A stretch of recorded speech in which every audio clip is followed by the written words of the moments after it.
পলাশবাড়ি থানার শহরে আওয়ামী লীগ আলারা মিটিং দেয়নি, কথা বলে তাদের মিটিং এ বিএনপির মিছিল যায়নি, যায় বুঝে কথা বলেন। কিন্তু বিএনপি ওয়ালারা যখন ব্যানার টানায় মিটিং দেয় আওয়ামী লীগ যায়।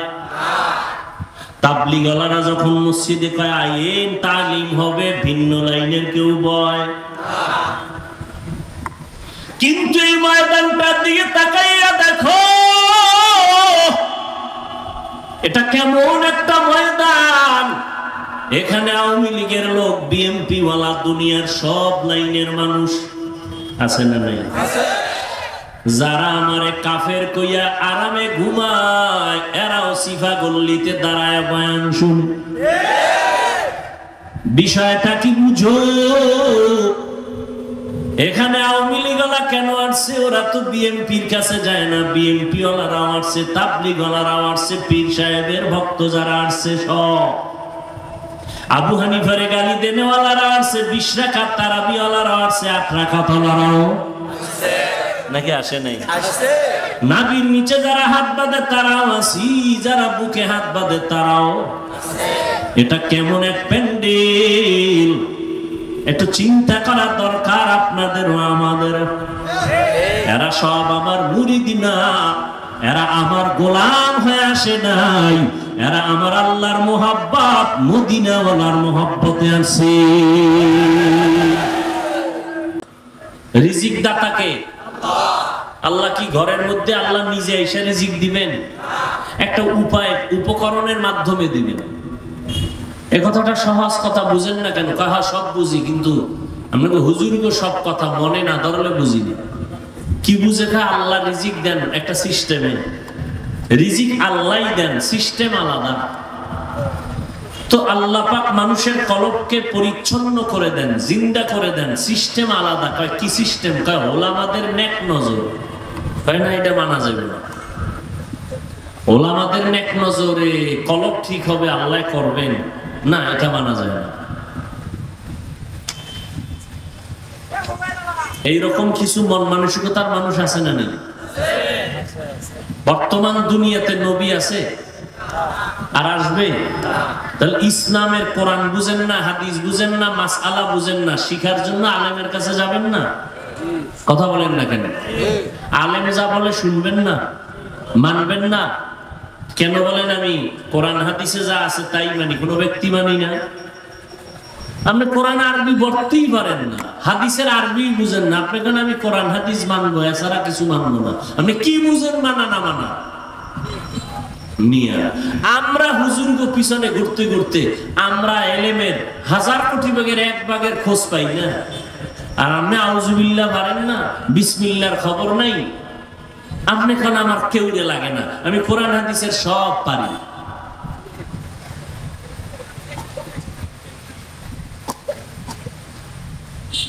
আমার আলোচনার বিষয়বস্তু 2টা পয়েন্ট কোরআনের আয়াতের মধ্যে। 1 পয়েন্ট তাকওয়ার বয়ান, 2য় পয়েন্ট এই তাকওয়া শিখবো কোথায়, নিব কোথার থেকে। এই পয়েন্টগুলো আমি বলবো। উঠা বসা করলেই দেখবেন হাত উঠাই দেবেন, আর চিল্লাইলেও আর হাত নিচে নামানোর সুযোগ নেই। নবী একটা উদাহরণ দিছেন। উদাহরণ সাধারণত বাস্তবতার সাথে অনেক সময় মিলে, আবার মাঝে মাঝে মিলে না। উদাহরণ দেয় কেন? আসল কথাটা বুঝার, সহজ করার জন্য। আসল কথা যেন সহজে বুঝে, এজন্য উদাহরণটা নেই। কিন্তু আমাদের অন্তর এত দুর্বল যে আমরা আসল কথা না বুঝে উদাহরণ কি দিছে এটা নিয়ে লাফায়।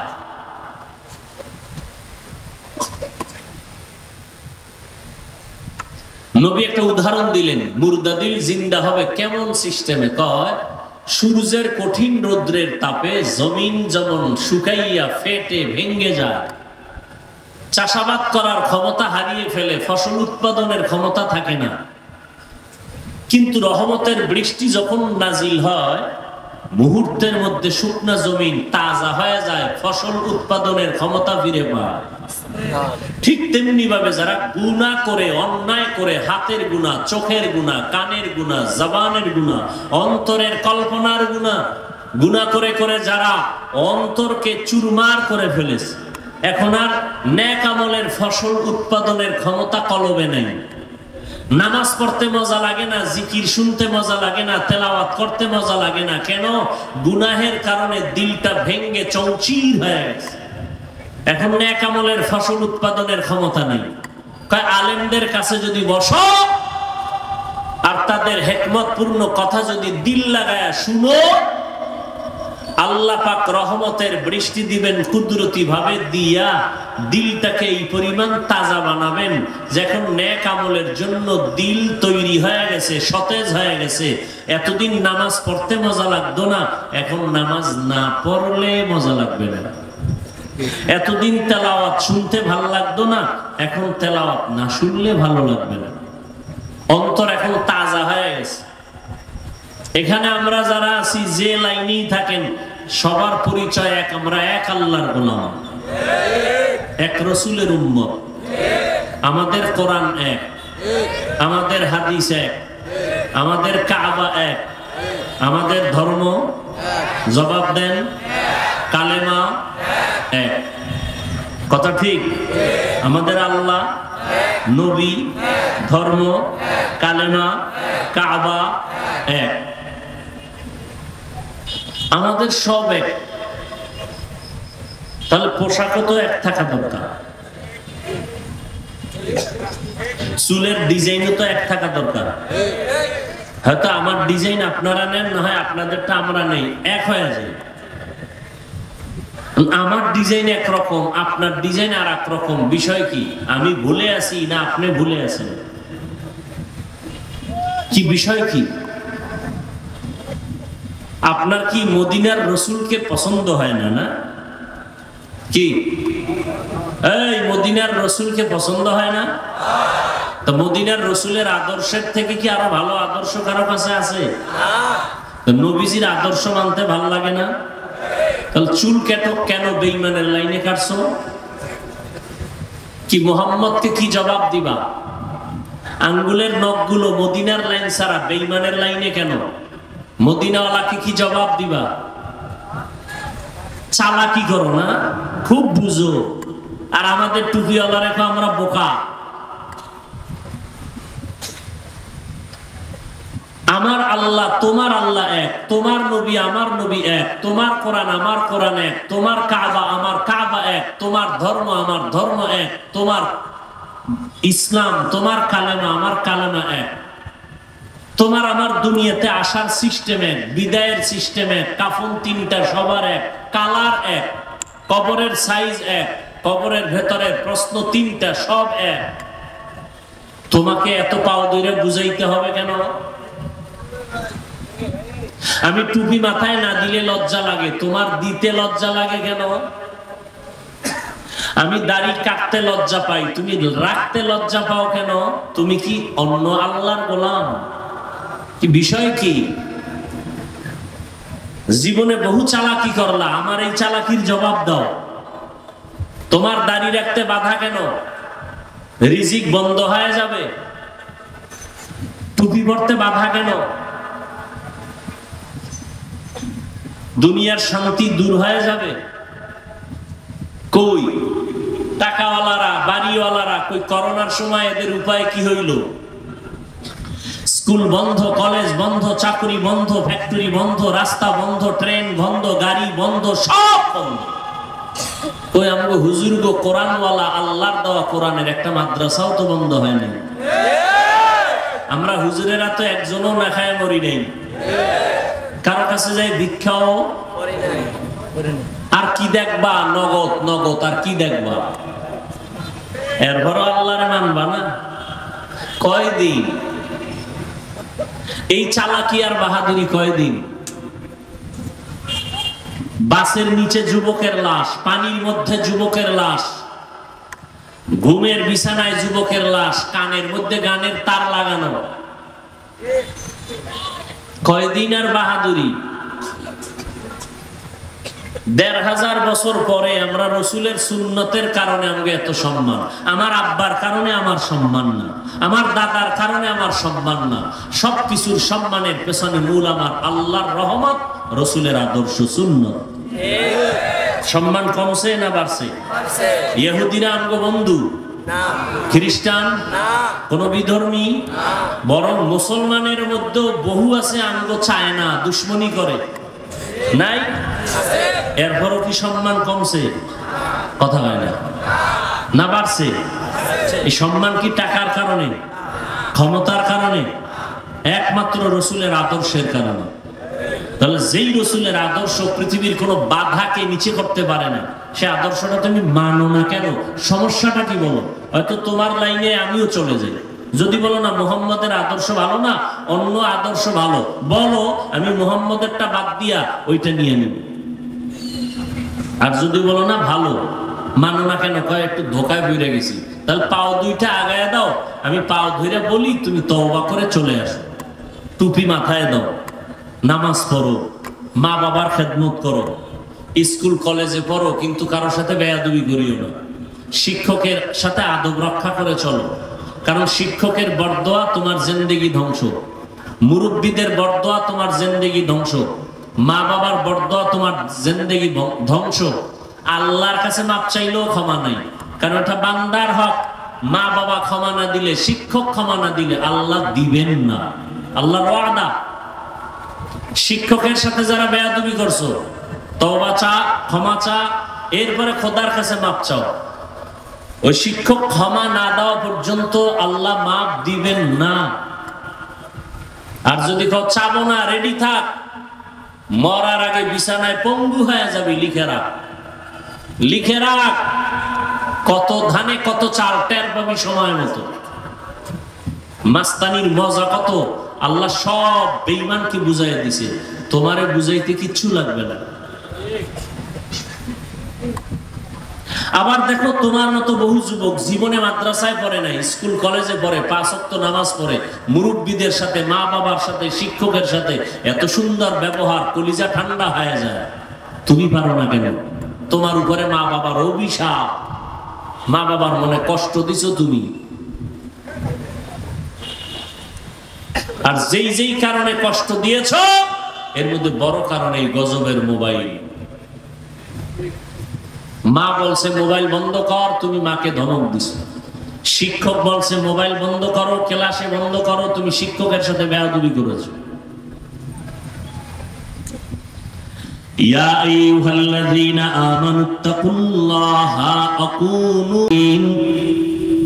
আল্লাহ তাআলা বলেন, ও মুমিন, আল্লাহকে ভয় কর। আল্লাহর প্রিয় বান্দা জমিনের মধ্যে যারা আছে তাদের বন্ধু হয়ে থাকো। বলে কতক্ষণ?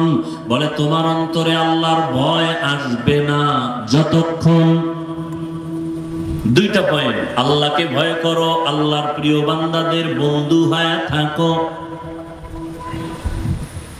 বাচ্চাকে বাবায় বলতেছে প্রতিদিন রাতের বেলা ঘুমের আগে 1 কাপ গাভীর দুধ পান করে ঘুমাবি। বাচ্চাকে বলতেছে বাবা, প্রতিদিন রাতের বেলা ঘুমের আগে 1 কাপ দুধ পান করে ঘুমাবি। তার মানে কি? তুই বাজার ঘাট গ্রামগঞ্জ খুঁজে খুঁজে দুধ আনবি, তারপরে গরম করবি, তারপরে পান করবি। এমন দেখছেন কি বয়ান করব? উত্তরবঙ্গে আইনে যে কত ঝামেলা, কলিজা ফাটায় চিল্লাইতেছি না, এখন মন মতো হয় না, বুঝেন না? আবার 2-1টা ঘটনা কই না, এত মন বেজার। কইতে গেলে আবার কেচ্ছার কাহিনীর ওয়াজ করে। তো গাদ্দারের কানে ধরে জিগাইতে মনে চায়, গাদ্দা, পৃথিবীতে কেচ্ছা কাহিনীর শ্রেষ্ঠ কিতাবের নাম কোরআন শরীফ, শ্রেষ্ঠ কিতাব হাদিস শরীফ। কোরআনের ভিতরে বাঘের ঘটনা আছে, কেচ্ছা আছে। কোরআনের ভিতরে সাপের কেচ্ছা আছে। কোরআনের ভেতরে হাতির কেচ্ছা আছে। কোরআনের ভেতরে গরুর কেচ্ছা আছে। কোরআনের মধ্যে মশা মাছির কেচ্ছা আছে। কোরআনের ভেতরে পিপিলিকার কেচ্ছা আছে। তো গাদ্দার বুঝবে কি? দেখতে নারী চলন বাঁকা, ওর উপরে, ওর কপালের উপরে মা বাবার বরদোয়া লাগছে। তো এই জন্য মা বাবার বরদোয়া না লাগলে ওই বদমাস কোনোদিন আলেমের বিরোধিতা করে না। যেটিতে আলেমের বিরোধিতা করে ওরা সবগুলো মা বাবার অভিশপ্ত সন্তান। প্রত্যেকের উপরে মা বাবার বরদোয়া আছে। নয় আলেমদের বিরুদ্ধে কথা বলতে পারে না, ফেসবুকে লিখতে পারে না, ওর পরিণাম ফল কঠিন হয়। আপনারা খবর নিয়ে দেখবেন, যারা অল টাইম আলেমের বিরুদ্ধে থাকে মরণকালটা দেখবেন ওদের কত কঠিন মরণ হয়। খবর নিয়ে দেখি।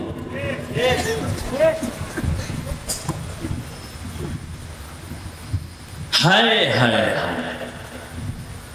কি বুঝলেন? বাবা বলছে বাচ্চাকে এই প্রতিদিন রাতের বেলা 1 কাপ গাভীর দুধ পান করে ঘুমাবি। তার মানে কি তুই বাজারে গিয়ে দুধ কিনবি, ঘরে আইনা তুই গরম করবি।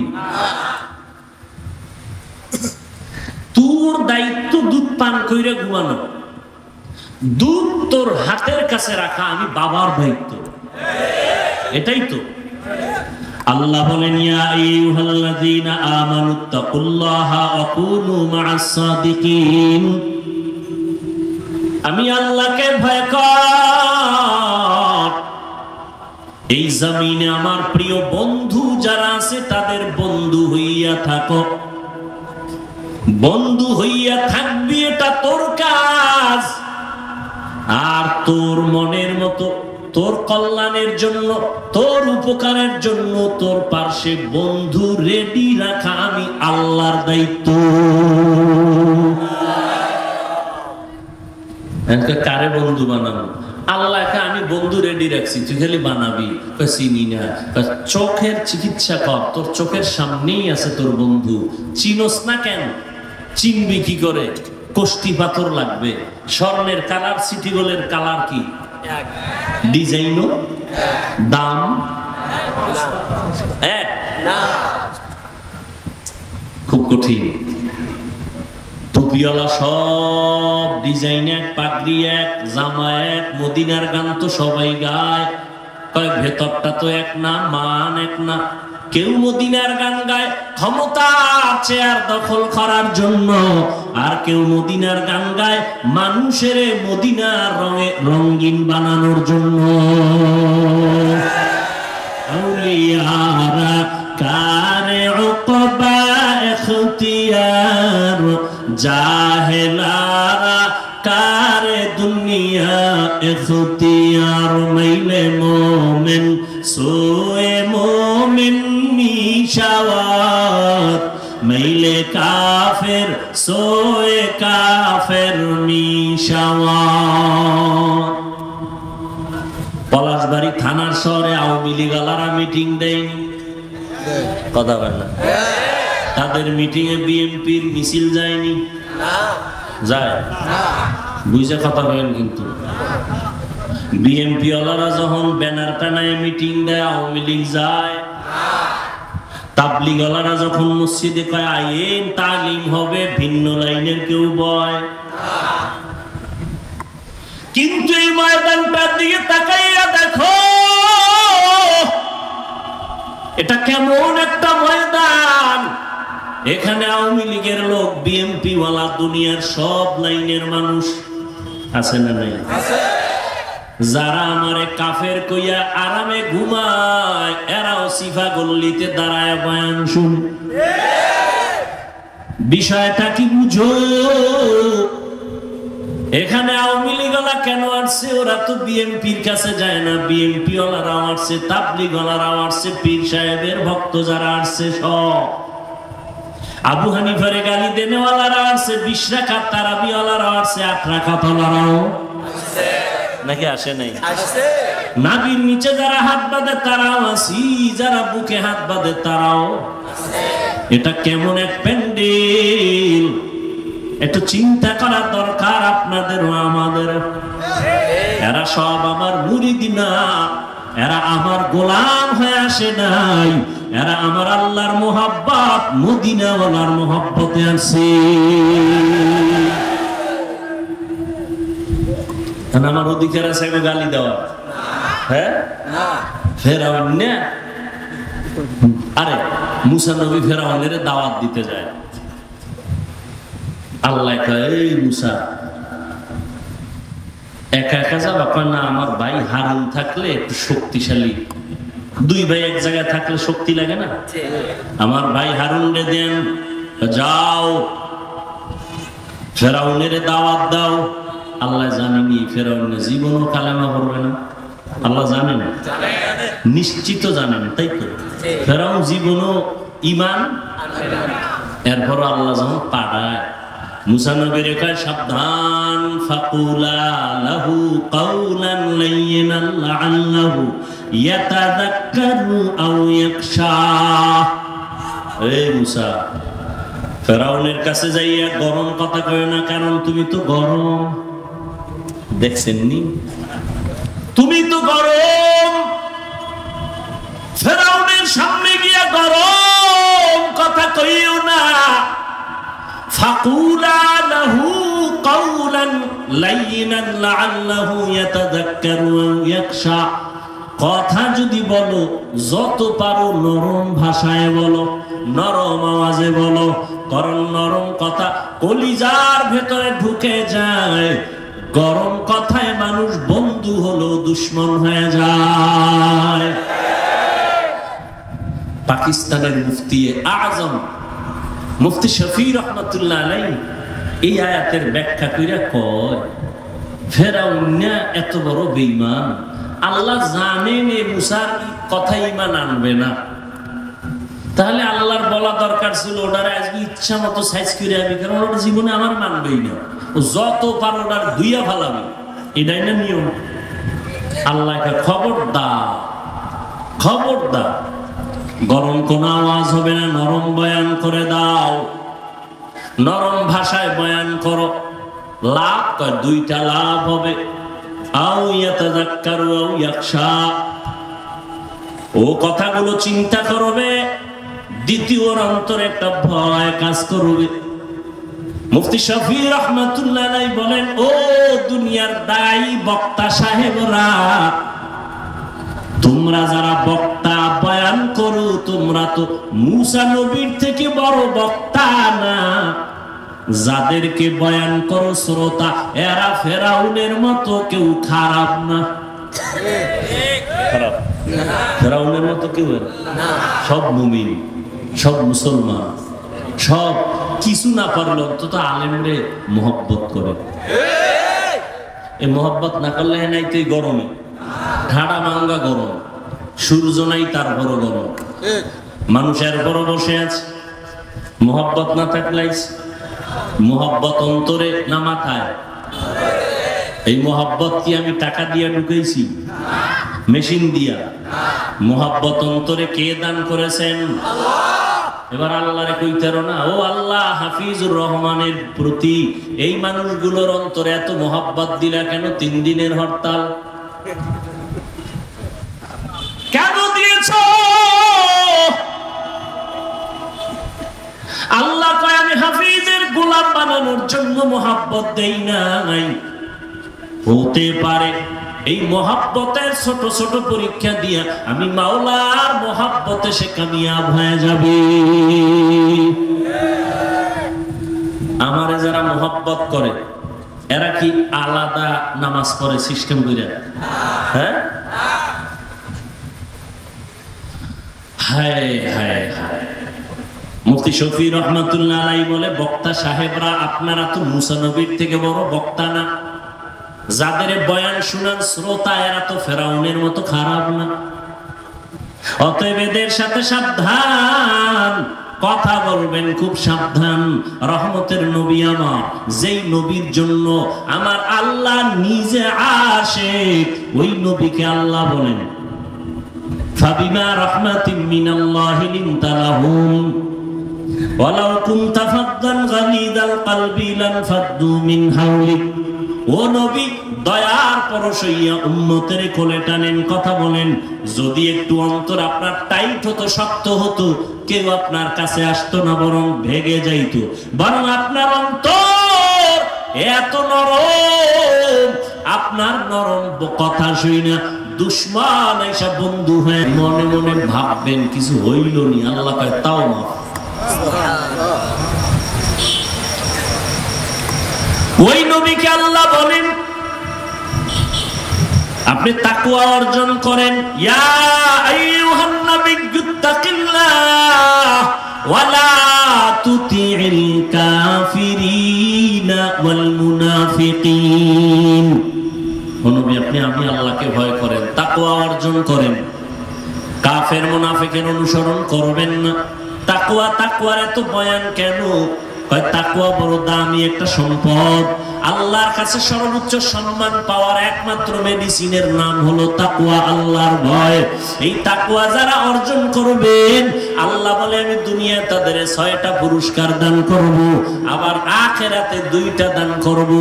আখিরাতের প্রথম পুরস্কার আমি আল্লাহ তাকে বিনা হিসাবে দিব জান্নাত। আর আস্তে করে বলুন আল্লাহ কি আস্তে বললে শুনেন না? কথা বলেন নাকি সন্দেহ আছে? একটু কম শুনেন না পুরাটাই শুনেন? তাহলে জোরে বলার দরকার নাই, তো আস্তে বললেই হয়। আর এই যুক্তিটা ফজরের নামাজে খাটায় দিবেন ইমাম সাহেব। আল্লাহ তো আস্তে বললেও শুনে, জোরে সূরা পড়ার দরকার নাই। চলবে যুক্তি? এই জোরে কও, যুক্তি চলবে নি? চালাকি চলবে নি? যুক্তি দিয়া বেঈমান হওয়া যায়, আর আল্লাহর কথা বুঝে না আসলেও মেনে নিলে আল্লাহ পাওয়া যায়।